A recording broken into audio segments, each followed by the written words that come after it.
হুজুর নামাজে দাঁড়ালে মন সাথে থাকে না, নামাজে যদি ভুল হয় সূরা যে কয়বার পড়ি নিজেও জানি না, এরকম আছে না?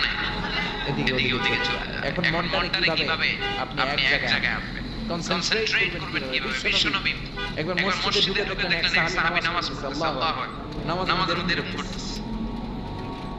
এরকম করে না অনেকে নামাজের পরে দাঁড়িয়ে ওঠানে, দাঁড়িয়ে চুলকে আছে না? নামাজের পরে জামাও সোজা করে, নামাজের পরে দাঁড়িয়ে ওঠানে। বিশ্বনবী বললেন লাউ খাশাআত কলবুহু লা খাশাআত জাওয়ারিহুহু, এর অন্তরে যদি আল্লাহর ভয় থাকতো তাহলে এর অঙ্গ প্রত্যঙ্গের মধ্যেও এই ভয়ের ইমপ্যাক্ট পড়তো। এই সাহাবীর অন্তরে আল্লাহর ভয় নাই, খুশু নাই, এজন্য হাতে পায়ের মধ্যে খুশু নাই, হাত একবার এদিকে নড়ে আরেকবার ওদিকে নড়ে। আমাদের এরকম সমস্যা আছে না? নাই।